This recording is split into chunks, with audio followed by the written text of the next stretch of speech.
Hey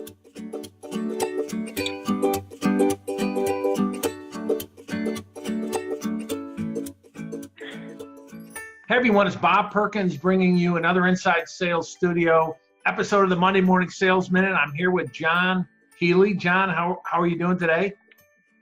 I'm doing great, Bob. How are you doing today?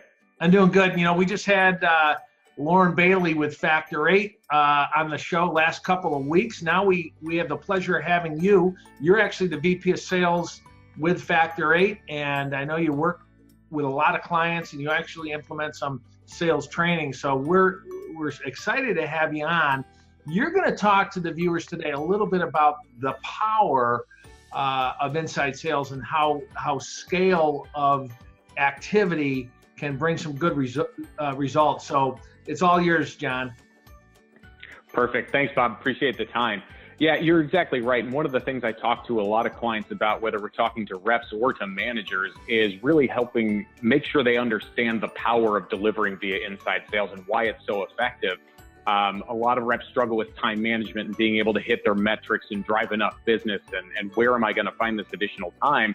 And if there was an easy way to find 2 hours in your schedule, they already would have found it, right? And so what I talk to them about is understanding that if you're making 50 to 60 calls a day and it takes you 5 minutes, say, to do prep, look in the CRM, check notes, order history, all that to feel comfortable making a call, and 70% of the time that ends up in voicemail, you're just losing a huge chunk of your day. If you were able to pare that down to, say, 2 minutes, to the point where you're comfortable but not maybe fully prepared as you'd love to be before you jump on the call, you've knocked 3 minutes off per call, something that you do 50 times a day. There's 150 minutes.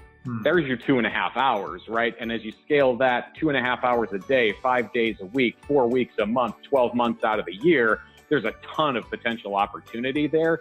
And that's really the power of the inside selling model, right? Is being able to make these small incremental improvements to create an exponential result. Yeah, and you know what? That's a great point. Today, with some of the tools and apps that are out there, you can pare that pre-call research or prep time. You can pare that down pretty quickly, and it's meaningful. You know, you mentioned 70%. My goodness, sometimes you're only talking to 3 or 4 or 5 people a day because of they're not sitting by their phone waiting to answer it. Yep, exactly right. And the other thing, you know, I always ask reps after we talk about how much prep they do is, how much of that prep do you capture in the CRM so you don't have to do it next time you call them? And they all kind of get that sheepish smile that they never capture any of it. So it ended up being a total waste, unfortunately. That's hey, that's good. You get to a lot of companies. You see a lot of inside sales centers. Any final tip around, you know, maybe the difference between that real high performer that's always hitting their number and someone that is aspiring to be that way, but they're just average? Any final thoughts you can leave the viewers?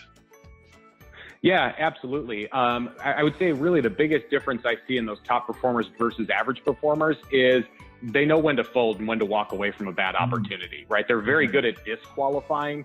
As sales reps, we like to think we can close everything and we want to hang on to everything in our pipeline and every customer. You need to understand where you're not a fit so that you can focus more time on the opportunities that have a chance to close. Move away and spend better time on more promising opportunities. That's a great tip, John. Hey, thanks for joining us. We'll have you back. I know you and Lauren are going to be at the Leadership Summit in Chicago in April. Just quickly, what's your topic going to be? Yeah, so we're going to be up on the main stage there, and we're going to be talking about providing some, hopefully some silver bullet remedies there for our inside sales leaders and helping them get ramped up and ramping up their teams. Should be a really interactive session. We always look forward to being on stage with you guys. Yeah, I can't wait to see it. It's always, Factor 8 always puts on quite a great presentation. We'll see you in Chicago. Hey, everyone. Thanks for joining us today. Thanks, John, for being our guest. And until next Monday, good selling, everyone. Bye-bye. Bye.